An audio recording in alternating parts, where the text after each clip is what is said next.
I hate cables. Ironic, isn't it, given how many cable reviews I've done on this channel? The reason I hate them has got nothing to do with sound though. It's related to tangles and mess. Why is it that cables will always, inevitably, wrap around every single available obstacle or other cable to make our lives as difficult as possible? Why won't they just behave? Well, problem solved.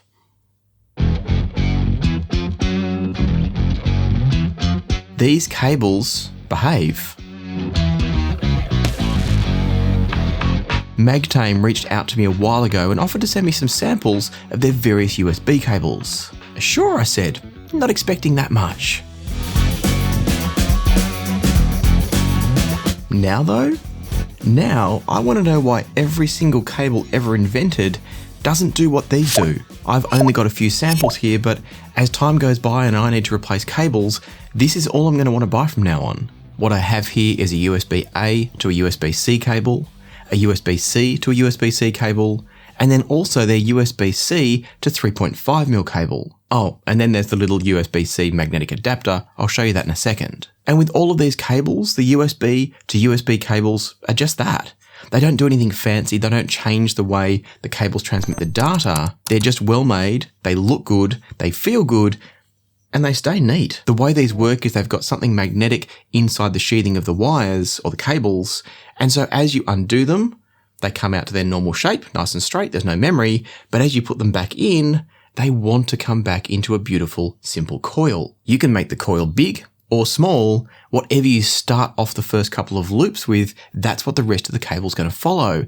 It's magic. So that's the regular USB to USB cables. They've got them for USB-A, USB-C. Pretty sure I saw lightning cables in there. I'm not an Apple user. But then they've also got the USB-C to 3.5mm cable, which when I last looked at their website was not on there, but I think it's just out of stock. I don't believe it's discontinued. What that cable will let you do is plug the USB-C end into, say, a smartphone and the 3.5mm end into an auxiliary socket on a pair of active speakers, maybe into your car auxiliary socket, and it's going to decode the digital stream coming out of your phone and turn it into the analog audio that can be amplified by an amplifier, active speakers, or your car stereo. The sound quality of it is pretty respectable too. It's similar to something like an Apple dongle. So it's not going to match a standalone DAC on your desktop, but as I said before, if you want to jump in the car and have one cable that plugs into the base of your phone and into the auxiliary socket of your car without any other devices, that's the cable for you. And the great news is it's not going to leave a mess of cables everywhere because it does this too. And then the final thing to talk to you about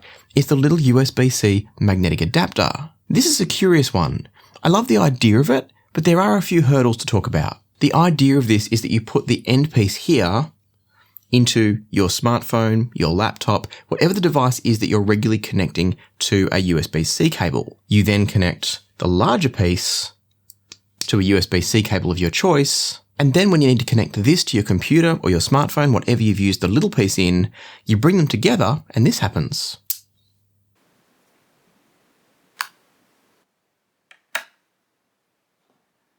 That's really cool and really handy if you're always using the same cable with the same device. In my world though, it was a little bit more clumsy. Once this adapter here is in place, you can't use that device with any other cable unless it's got one of the Magtame adapters on it. And so at about $20 per adapter, it's going to get very expensive very fast to put the Magtame system on all of your different devices, or more to the point, on all of your different cables that you might connect to that one device. Now, of course, if you're always using the same cable and the same device, or the same couple of cables and the same couple of devices, this could absolutely be a game changer.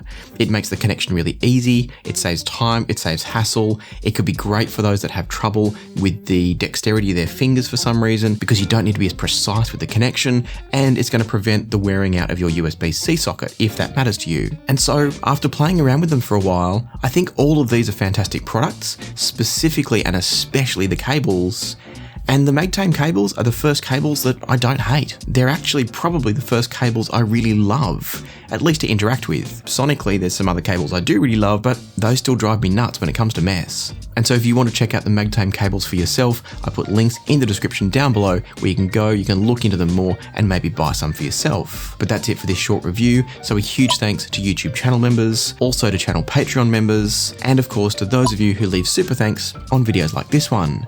Until next time, happy listening, be kind to each other, and I'll see you here again soon on Passion for Sound.